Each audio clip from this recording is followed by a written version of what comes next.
ছিলাম মাননীয় প্রধান নির্বাচন কমিশনের সাথে আমাদের বিএনপির চেয়ারপারসনের উপদেষ্টা সাবেক সিনিয়র সচিব জনাব ইসমাইল জবিউল্লাহ এবং সুপ্রিম কোর্টের সিনিয়র আইনজীবী ব্যারিস্টার রুহুল কুদ্দুস কাজল এবং ইলেকশন কমিশনের সাবেক সচিব জনাব জাকারিয়া।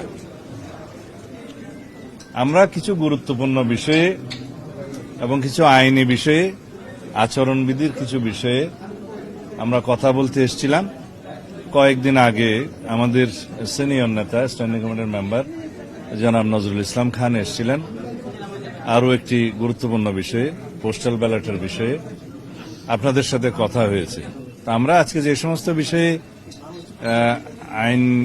আইনি ব্যাখ্যা কিছু ওনাদেরকে বুঝিয়েছি, কিছু কিছু পয়েন্টে, আরপিওর কিছু পয়েন্টে, আচরণবিধির কিছু পয়েন্টে, এবং আর দুই একটা বিষয়ে আমরা উদ্বেগ প্রকাশ করেছি।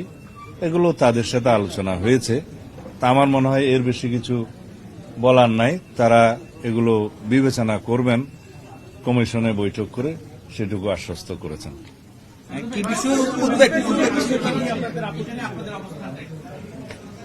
এগুলো পুরান বিষয় আবার বলতে হয়। এই যে পোস্টাল ব্যালট যেগুলো প্রবাসীদের জন্য পাঠানো হয়েছে, আমরা বলেছি আগের মতোই উদ্বেগ প্রকাশ করেছি, এখানে সঠিকভাবে বিবেচনা করা হয় নাই। যারা এই পোস্টাল ব্যালট প্রণয়নের কাজে ছিল এবং প্রেরণের কাজে ছিল বা এগুলোর বিষয়ে যারা দায়িত্বপ্রাপ্ত ছিল তাদেরকে ব্যাখ্যা দিতে হবে, ইলেকশন কমিশনকে ব্যাখ্যা দিতে হবে। এবং এখন যে সমস্ত পোস্টাল ব্যালটগুলো আপনারা দেখছেন বিভিন্নভাবে সোশ্যাল মিডিয়াতে ভিডিও আকার আসছে, এক একটা বাসায় 200-300 করে ব্যালট পাওয়া যাচ্ছে, কোথাও কোথাও জব্দ করা হচ্ছে, কোথাও কোথাও এখনই ভোটিং শুরু হয়ে গেছে, যেটা 22 তারিখে হওয়ার কথা, এবং কোথাও কোথাও বলছে একজনের নাম্বার দিয়ে আরেকজনের পোস্টাল ব্যালট গ্রহণ করছে। এইভাবে অনেক কিছু অনিয়ম হয়েছে।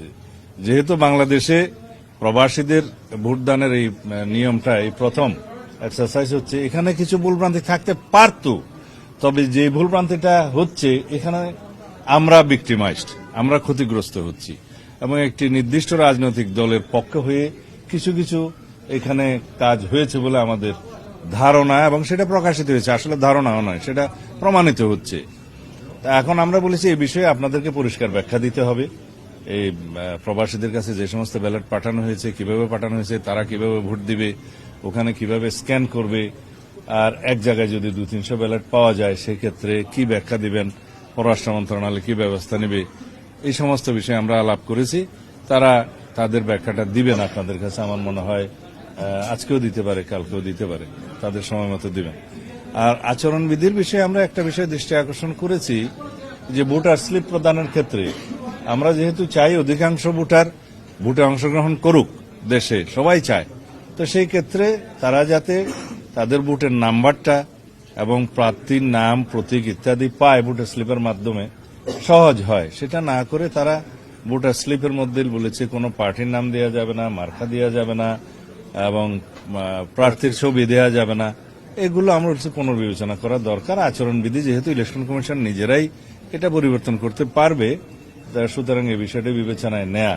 কারণ প্রত্যেক প্রার্থী ভোটার স্লিপ দিবে, ভোটার স্লিপ পেলে ভোটার নিজে চিন্তা করবে কোন দিকে দিবে না দিবে, বাট তার জন্য সহজতর করা এটা উচিত। আমরা নির্বাচনকে যেন কঠিন না করি, সহজতর করি এবং অধিকাংশ ভোটার যেন ভোট দিতে পারে। আরো দুই একটি বিষয় আমরা আলোচনা করেছি, সেটা প্রেসে বলা ঠিক হবে না। আমার মনে হয় আমাদের উদ্যোগগুলো আমরা জানিয়েছি, আলোচনা করেছি। আর যে সমস্ত বিষয়গুলো এখন আপিল শুনানিতে চলছে, এই বিষয়গুলো যেহেতু অনেকটা আমরা বললে এটা সাবজুডিস হবে, সেই জন্য আমরা এখানে আলোচনা করছি না। আমাদের লয়ার আছে, তিনি এগুলো অ্যাড্রেস করবেন। আমার মনে হয় আমার আর কিছু বলার নেই। সন্ধ্যায় তো চেয়ারপারসনের সাথে প্রধান উপদেষ্টা একটা বৈঠক আছে, এই বিষয়টা এখানের সাথে রিলেটেড না, অন্য কোনো বিষয় থাকলে বলো। এখন যে মানা হচ্ছে না, এর আগে আপনাদের পক্ষ থেকে অভিযোগ করা হচ্ছে বিভিন্ন রাজনৈতিক দল এখনো বিভিন্নভাবে প্রচারণা করছে, আমরা পরিষ্কারভাবে বলেছি আগে, নির্বাচন কমিশনের অনুরোধে আমাদের মাননীয় চেয়ারম্যান জনাব তারেক রহমান সম্মান দেখিয়ে তার সফর স্থগিত করেছেন এবং সেই সফরটা রাজনৈতিক সফর ছিল না, নির্বাচনী প্রচারণার উদ্দেশ্যও ছিল না। 2024 সালের গণ অভ্যুত্থানে শহীদ তাদেরকে বিনম্র শ্রদ্ধা জানানো, কবর জিয়ারত করার উদ্দেশ্যে ছিল। আমরা আচরণবিধির কারণে নয়, নির্বাচন কমিশনের অনুরোধে সেটা আমরা স্থগিত করেছি। এখন বিভিন্ন রাজনৈতিক দলের গুরুত্বপূর্ণ নেতারা বিভিন্নভাবে যে সমস্ত বক্তব্য বিবৃতি দিচ্ছে এবং সেটা ভিডিও পাওয়া যায়, তাতে করে নির্বাচন আচরণবিধি লঙ্ঘন হচ্ছে। কিন্তু এই ব্যাপারেও আমি দেখছি যে নির্বাচন কমিশন নির্বিকার।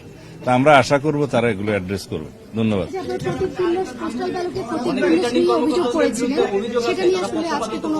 ওনারা ব্যাখ্যা দিবেন, পোস্টাল ব্যালটের ব্যাপারে ওনারা ব্যাখ্যা দিবেন। এবং আমরা একটা গুরুত্বপূর্ণ বিষয় আজকে আপনাদেরকে বলা উচিত, তা হল পোস্টাল ব্যালট দেশের অভ্যন্তরে সবচেয়ে বেশি ব্যবহৃত হবে। সেজন্য আমরা বলেছি যে সমস্ত নির্বাচনী এলাকায় যে কজন প্রার্থী থাকে তাদেরই তো মার্কা দিয়ে নাম দিয়ে ব্যালট হয়, সেই একই ব্যালট যেন সংশ্লিষ্ট নির্বাচনী এলাকার পোস্টাল ব্যালট হিসেবে ব্যবহার করা হয়। এই ব্যাপারে আমরা সুস্পষ্ট আমাদের প্রস্তাব দিয়েছি, কারণ সমস্ত মার্কাগুলো দিয়ে তো পোস্টাল ব্যালট সব কনস্টিটিউয়েন্সিতে পাঠানোর প্রয়োজন নেই এবং সেটা দেশের মধ্যে সম্ভব নয়। আমরা প্রত্যেকটি নির্বাচনী এলাকার ক্ষেত্রে সংশ্লিষ্ট সকল প্রার্থী যারা থাকবেন তাদের নাম এবং মার্কা সহকারে যেটা ইউজুয়াল সাধারণ ব্যালট হবে, সেই একই ব্যালট প্রত্যেকটা নির্বাচনী এলাকার পোস্টাল ব্যালটের ক্ষেত্রে ব্যবহারের জন্য আমাদের একদম স্পষ্ট প্রস্তাব আমরা দিয়ে গেছি। আশা করি সেটা তারা গ্রহণ করবেন, যেহেতু এটা যৌক্তিক।